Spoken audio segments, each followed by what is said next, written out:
नमस्कार. दिव्य रत्नागिरीमध्ये तुमचं पुन्हा एकदा मनापासून स्वागत. मी पत्रकार योगेश भांडागळे.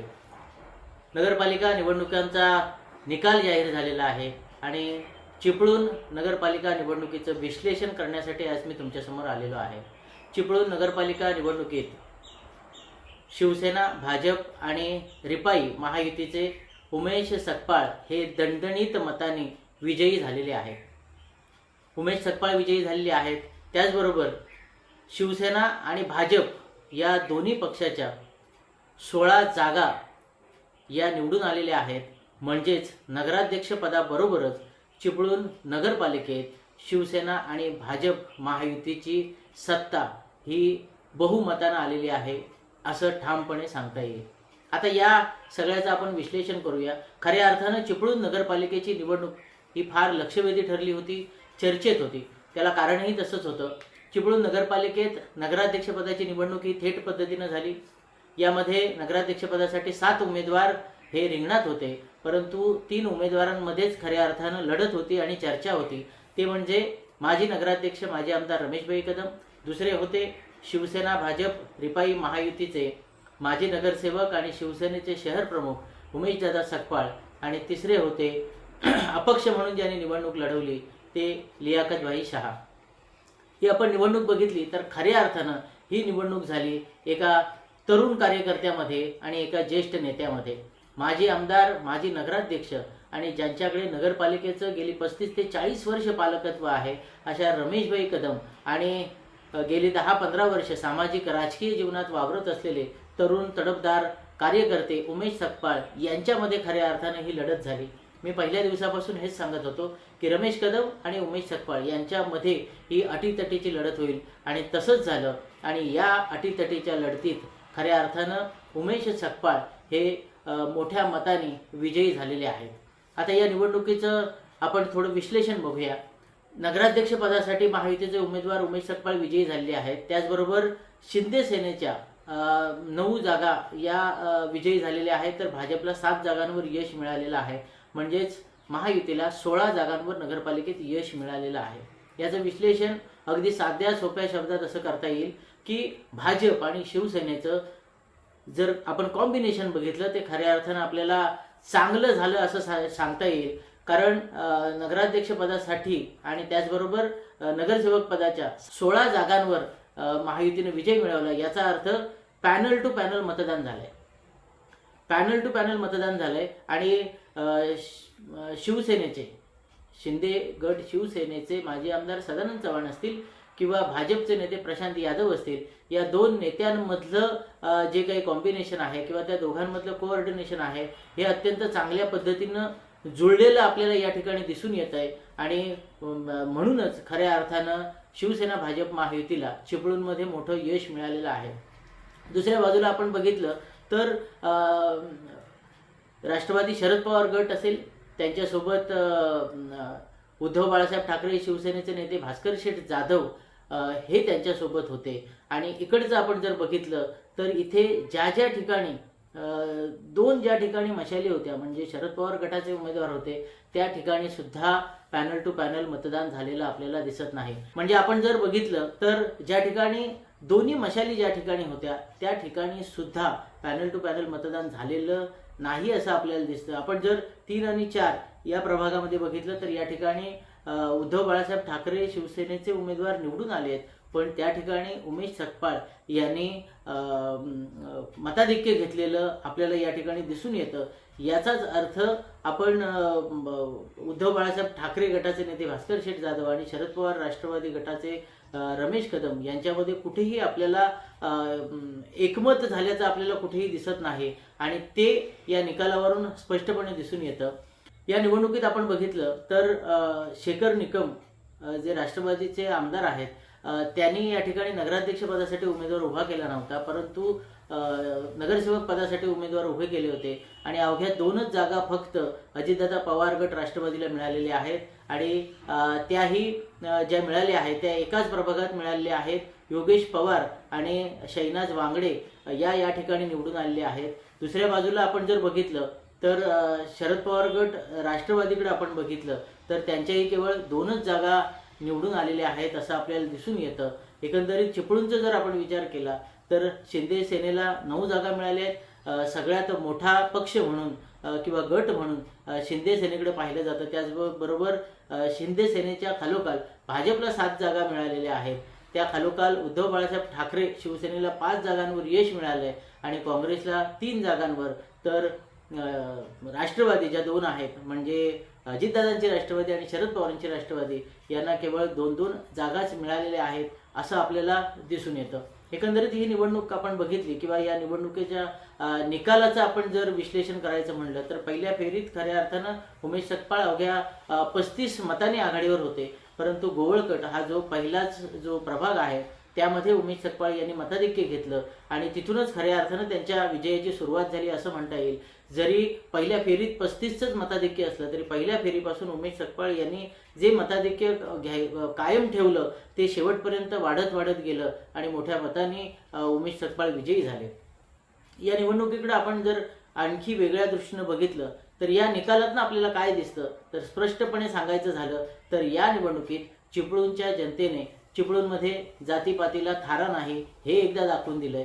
चिपळूणच्या जनतेनं तरुण पिढीच्या हातामध्ये चिपळूण पालिकेची सत्ता दिली, शहराचं भवितव्य तरुण पिढीच्या हातामध्ये दिलंय हेही या निवडणुकीतनं दिसून येतं. आपण कितीही म्हणलं तरी चिपळूण नगरपालिका निवडणुकीमध्ये शेवटचे काही दिवस जातीपातीचं राजकारण झालं, आरोप प्रत्यारोप झाले. रमेशभाई कदम यांनी जाहीर सभा घेऊन जाहीरपणे आमडसून पैसे येतील, 10 कोटी रुपये वाटले जातील असं अप्रत्यक्षपणे उमेश सपकाळ यांच्याकडे बोट दाखवलं. परंतु चिपळूणच्या जनतेनं त्याकडे कुठल्याही प्रकारचं लक्ष दिलेलं नाही आणि चिपळूणच्या जनतेनं जातीपातीचं राजकारण बाजूला सारलं आणि विकासाचं राजकारण केलं. या निवडणुकीत असं म्हणलं जात होतं की मुस्लिम समाज जो आहे ते मोठ्या संख्येनं रमेशभाई कदम यांच्याकडे राहील आणि रमेशभाई कदम यांना नगराध्यक्ष करण्यामध्ये मुस्लिम समाजाचा मोठा वाटा असेल असं म्हणलं जात होतं.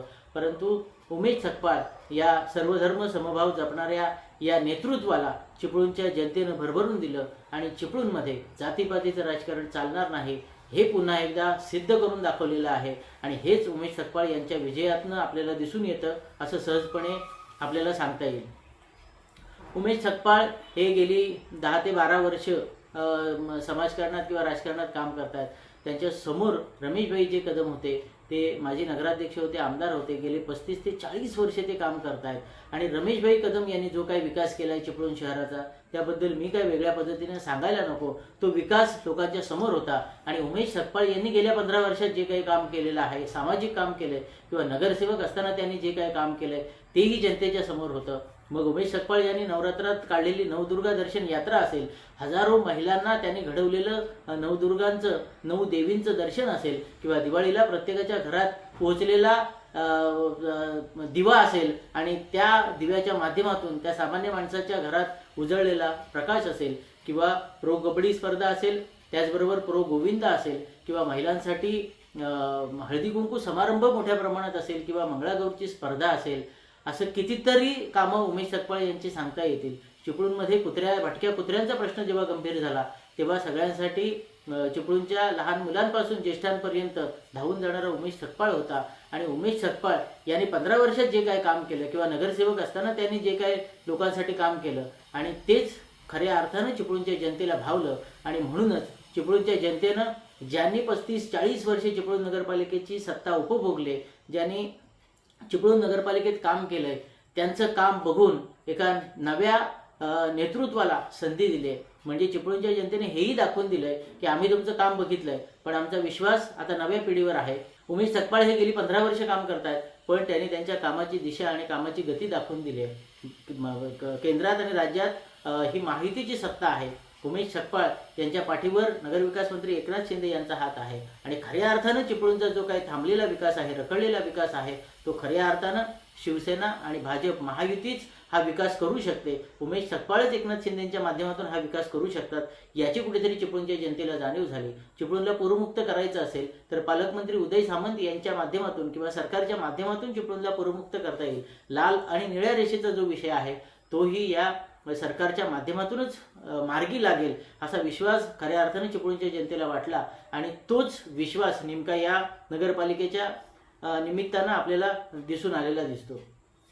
आपण जर बघितलं तर उद्धव बाळासाहेब ठाकरे शिवसेनेमध्ये आपल्याला 2 गट दिसून आले. भास्कर शेठ जाधव यांनी रमेश कदम यांना पाठिंबा दिला होता, तर दुसरीकडे जे उद्धव बाळासाहेब ठाकरे शिवसेनेचे माजी नगरसेवक आहेत राजू शेठ देवळेकर हे नगराध्यक्ष पदासाठी उभे होते. त्यांना विनायक राऊत जे माजी खासदार आहेत त्यांचा पाठिंबा होता.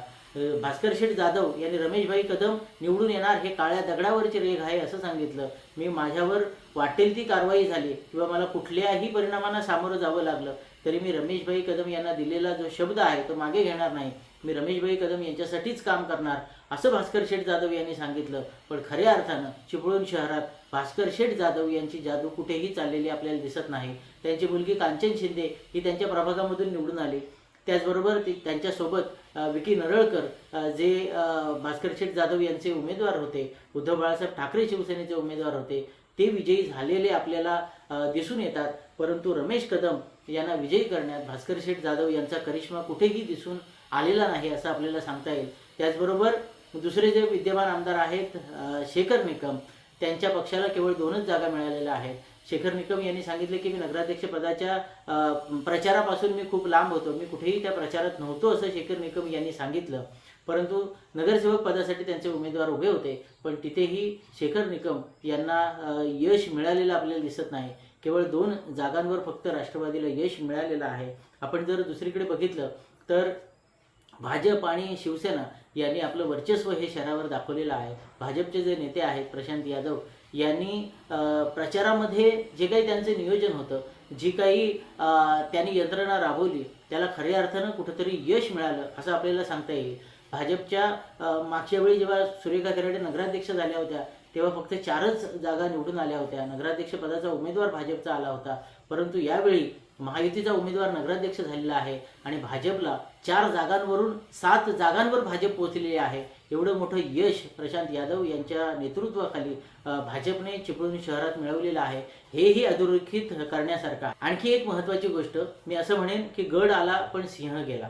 उमेश सकपाळ हे नगराध्यक्ष पदाच्या निवडणुकीत विजयी झाले, पण उमेश सकपाळ जेव्हा शिवसेनेतून एकनाथ शिंदे यांच्या पाठीशी ठामपणे उभे राहिले आणि शिंदे शिवसेनेत गेले तेव्हा त्यांच्यासोबत जाणारा पहिला माणूस हा पाग येथील सुयोग चव्हाण होते. आणि सुयोग चव्हाण हे या निवडणुकीत प्रभाग 14 मधून निवडणूक लढवत होते आणि सुयोग चव्हाण यांचा थोडक्या मताने इथे पराभव झालेला आहे. म्हणूनच मी म्हटलं की उमेश सकपाळ यांचा अगदी जवळचा सहकारी म्हणून सुयोग चव्हाण यांच्याकडे पाहिलं जातं.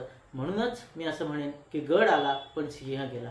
आणखीन एक या निकालाबाबत बोलताना आणखीन एक मी गोष्ट सांगेन की भाजपचे जे शहराध्यक्ष राहिले किंवा ज्यांनी माजी नगरसेवक म्हणून चांगलं काम केलं, बांधकाम सभापती म्हणून चांगलं काम केलं, ते आशिष खातू यांनाही पराभवाचा या ठिकाणी फटका बसलेला आहे. आशिष खातूंसारखा एक चांगला उमदा कार्यकर्ता आज नगरपालिकेत नसणार आहे, त्यांचाही पराभव झालेला आहे.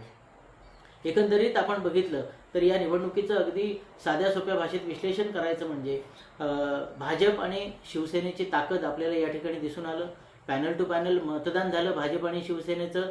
प्रशांत यादव असतील किंवा सदानंद चव्हाण असतील किंवा शिवसेना आणि भाजपची टीम असेल यांच्यामध्ये कुठेतरी समन्वय दिसून आला, एकमत दिसून आलं, एक जिन्सीपणा दिसून आला आणि त्याचाच परिणाम आपल्याला दिसून आला. आणि नगराध्यक्ष पदासाठी आणि नगरसेवक पदासाठी 16 उमेदवार त्यांचे निवडून आले. हेही आपल्याला या निमित्तानं सांगता येईल. जातीपातीचं राजकारण करण्याचा प्रयत्न झाला, परंतु उमेश सकपाळ सारखा माणूस हा जातीपातीच्याही पलीकडे आहे आणि चिपळूणमध्ये जातीपातीचं राजकारण चालत नाही हे नव्या पिढीनं पुन्हा एकदा चिपळूणवासियांनी दाखवून दिलंय. हेही अधोरेखित करावं लागेल. त्याचबरोबर जुनी जी लोक आहेत म्हणजे अगदी नगराध्यक्षपदाचे उमेदवार रमेश कदम असतील किंवा उद्धव बाळासाहेब ठाकरे शिवसेना किंवा शरद पवार राष्ट्रवादी पक्ष आहे, तर यामधले जे उमेदवार होते ते सगळे ज्येष्ठ होते. चिपळूणच्या जनतेने या ज्येष्ठांना नाकारलंय. सगळ्या तरुणांच्या हातात सत्ता दिलेली आहे. म्हणजेच अगदी थोडक्या शब्दात सांगायचं म्हणजे पैसे वाटल्याचा आरोप झाला, जातीपातीचं राजकारण झालं, तरीही चिपळूणच्या जनतेनं भरभरून विकासाला मतदान केलेलं आहे. ज्या उमेश सकपाळ यांनी आजपर्यंत चिपळूणच्या जनतेसाठी त्यांची सेवा केली, गोरगरिबांची सेवा केली, मग ती शैक्षणिक स्वरूपात असेल, कला क्षेत्रात असेल, क्रीडा क्षेत्रात असेल, सर्वच क्षेत्रात उमेश सकपाळ यांनी जे काम केलं त्याला चिपळूणच्या जनतेनं साथ दिलेली आहे. त्यांना हेही माहिती आहे की उमेश सकपाळ हा काम करणारा कार्यकर्ता आहे आणि तोच महायुती सरकारकडून किंवा जे नगरविकास मंत्री आहेत एकनाथ शिंदे, उपमुख्यमंत्री आहेत एकनाथ शिंदे, त्यांच्याकडून निधी आणू शकतो. म्हणजेच एका वाक्यात सांगायचं म्हणजे चिपळूणच्या जनतेनं विकासाला किंवा जो विकास भरभरून करेल याची खात्री आहे, त्याला भरभरून मतदान केलेलं आहे. एवढंच विश्लेषण आजच्या दिवसापुरतं इथेच थांबतो. धन्यवाद.